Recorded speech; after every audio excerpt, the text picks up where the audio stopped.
Lesnia charm.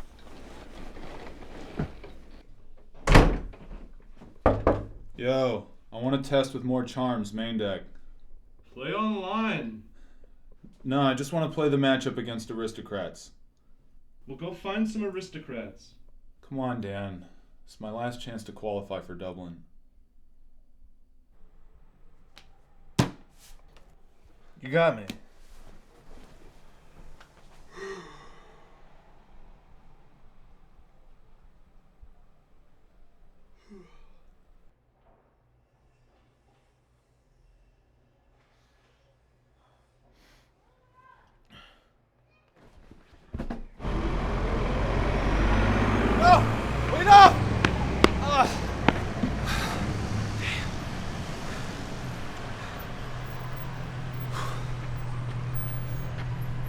Come on, Dan, pick up the phone. I need a ride to the PTQ.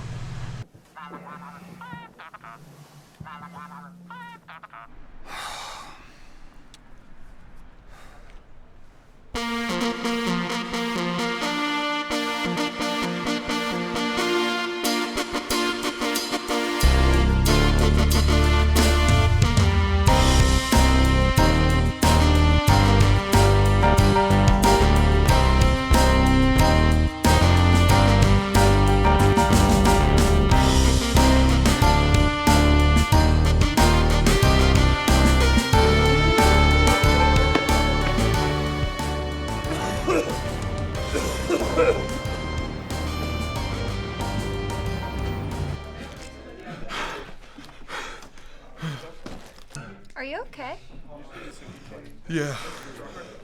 I'm just gonna go throw up in the bathroom. Don't worry, I'll ask the judge for a time extension. And I'll wash my hands. Okay.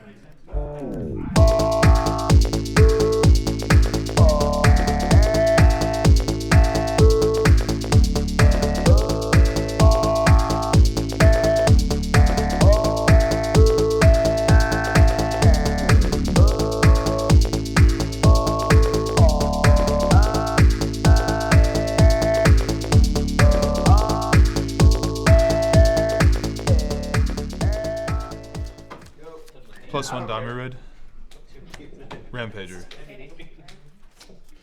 Swing with the team. Block Smiter. Blood Rush Smiter. Sure. Take 11. Take 12 for lethal. 4 + 3 + 2 + 1 + 1 is 11.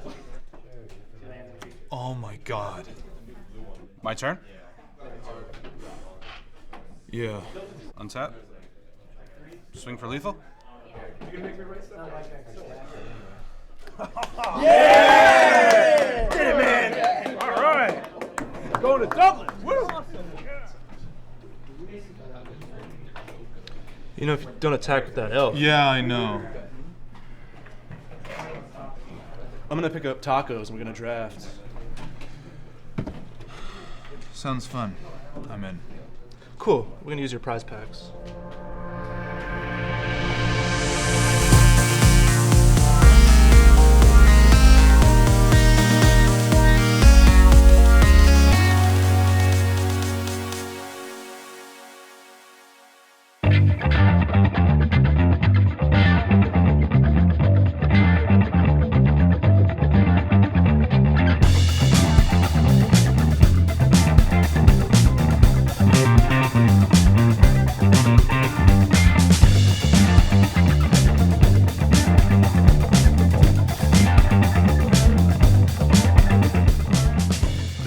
Playing on Magic's Pro Tour is shared by competitive amateurs all over the world, but invitations to the Pro Tour are few in number and difficult to earn, requiring great performances in previous Premier level tournaments or taking first place in a Pro Tour qualifier, or PTQ. Those who continually hunt for invitations have developed a culture of their own. So Paul, what is a grinder? It's someone who, plays a lot of tournaments, sometimes falls short, is eking out money finishes, has a real love for the game, for the travel, for the hotels, is maybe sharing hotel rooms, What is the biggest sacrifice you've made in your life for the game of Magic? You probably have to ask my girlfriend's dad. Like, all the girlfriends that broke up with me, I'm sure they have really great, robust answers for that. What is the big difference between a grinder and an established pro? Established pro is luckier, much luckier. And no, I mean, the thing about Magic is that, you know, like a lot of other games with variants, like poker, you know, the way the payouts and the prestige and the pro points and the status is conferred it's so top heavy, and it all comes down to a few high leverage matches or a tiebreaker math or something like that, you know, that honestly the difference between the superstars and the legends or whatever and some guy you've never heard of could be, you know, 6 damage over 3 matches, you know what I mean, or a couple percent or some match that happened on table 27 that messed up your tiebreaker so you finish 9th. Does any part of you miss that lifestyle or that life of playing all the time? I love the times with my friends in the car, and you know, just some of my most fun memories of Magic, just lying in the hotel room after day 1 of a Grand Prix, just laughing about all that happened during the day. But the play did, you know, take a toll on me. I'm prone to migraine headaches, and if I don't eat right, then I'm just miserable. And you know, I don't miss that part of it, but the hanging out with your friends can't be beat. When I say the term grinder, what are some names that pop up right away in your mind? Christian Calcano's the biggest I can think of because he's local, and like he will literally, if he has 0 money in his bank account, he will still go to a European Grand Prix. So he's probably the biggest grinder I can think of. Christian, I asked some players when they thought of grinders, who did they think of? And your name came up. I mean, they say you're the poster boy grinder. Would you agree with that? I mean, that's probably been the case like the last 2 years, I would say. Yeah. I've been to probably like 40 GPs or so in the last 2 years. So, yeah, I'm pretty much a grinder, you could say. How many PTQs do you think you played at before you finally won one? Before I won one, it was probably like 90, I want to say. Is it brutal, you know, coming up short time and time again when there's, you know, only room for one? Yeah, I mean, it was disheartening, I would say. Like, I remember the year that I did finally qualify, I like told myself the week before, like, oh man, like I've been playing for so long, like this year, if I don't get there, I might, you know, try and I don't know, like not play as much and tone it down a bit. And then the very next week, I won the first extended Moto PTQ in 2010, and I was going to the Pro Tour. I'm a really competitive person, and Magic is kind of like my calling, I would say.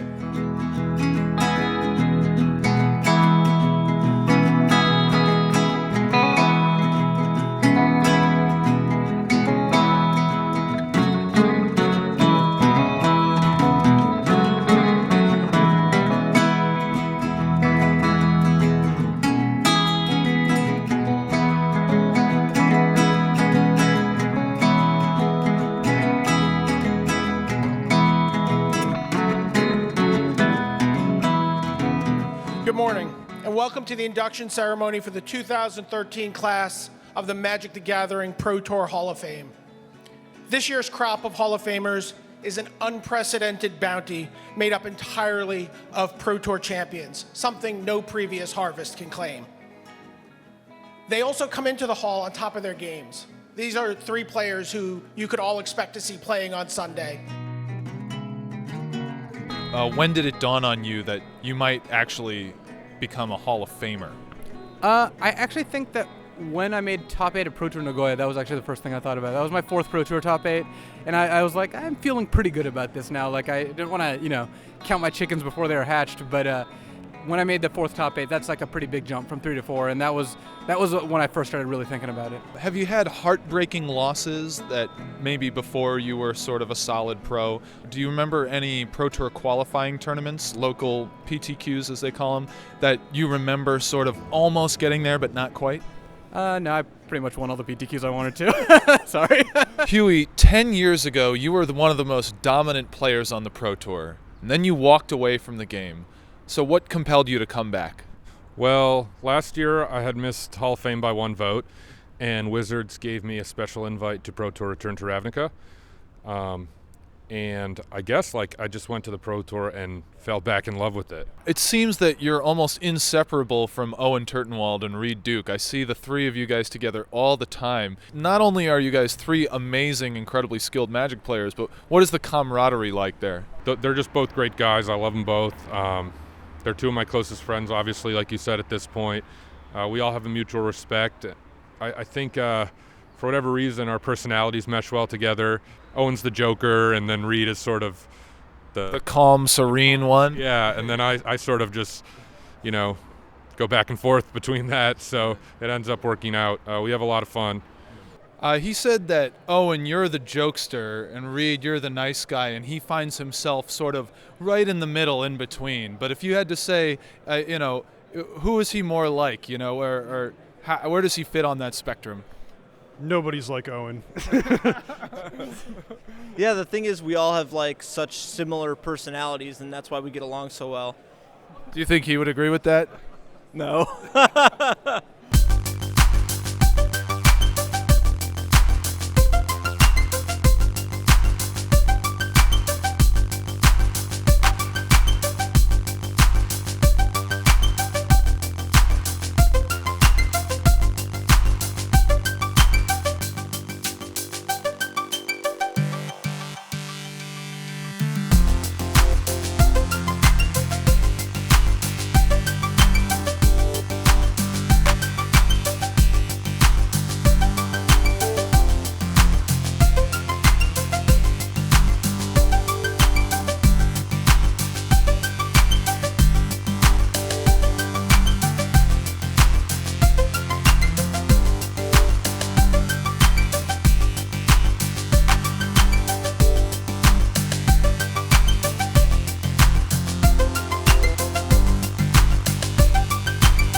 The story of the top 8 of Pro Tour Theros begins with a pair of young Frenchmen and their devotion to Thassa, god of the sea, who in turn had rewarded them with decisive victories all weekend.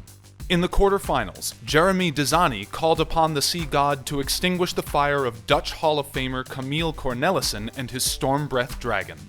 Dizani's teammate Pierre Dajon drowned Control Master Guillaume Wafatapa in wave after wave of animalistic waves. Renowned American deck designer Sam Black was also bestowed with the power of blue magic, and while the black magic of KENTAROU YAMAMOTO attempted to strip him of his sanity, Sam managed to finish off the Japanese stalwart with numerous attacks from a semi-sentient anthropomorphized fusion of fire and water. Meanwhile, Paul Rietzel's eclectic attack of soldiers and demons traded blows with the enormous monsters summoned by back-to-back Pro Tour top 8er Makihito Mihara. In the match's 5th and final game, Rietzel struggled to find spells he could cast, while Mihara called upon Xenagos, the Reveler, and his following of satyrs to seize upon the defenseless American.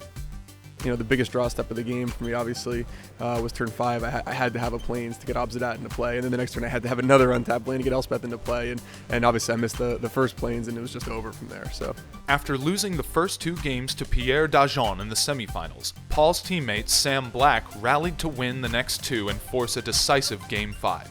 Under pressure from repeated attacks by Dajon's Cloudfin Raptor, Sam turned the tide by sucking up Dajon's entire army in a cyclonic rift, leaving the Frenchman with nothing but a prayer to help him advance. Fortunately for him, that prayer was answered as Thassa, god of the sea, came to his aid, giving his creatures an underwater passageway to finish Sam with a lethal attack. Yes!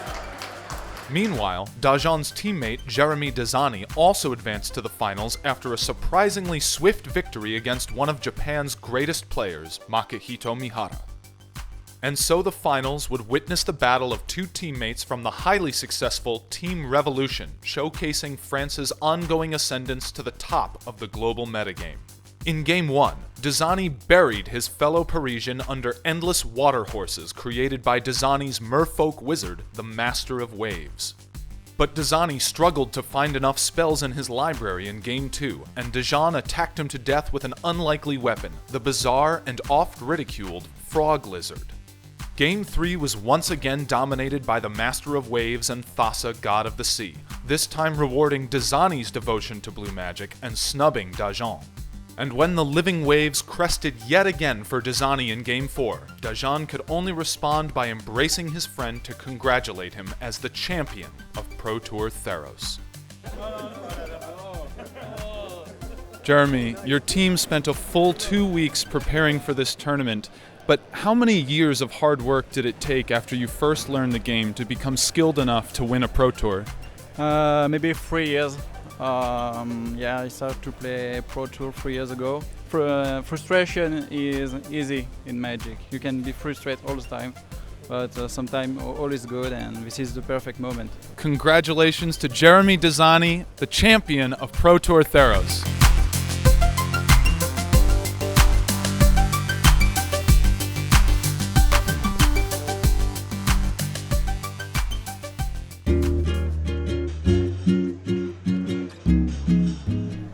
It's just, you look a little different in your OkCupid profile.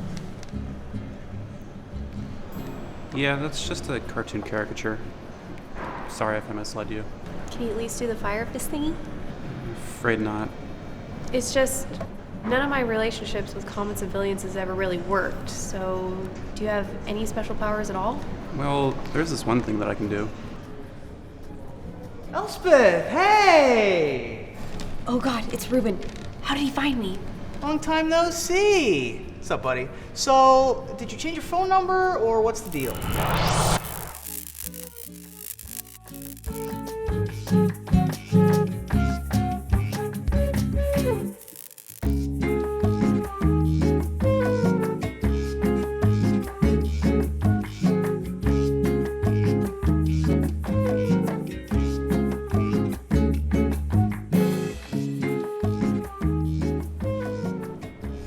That's pretty good.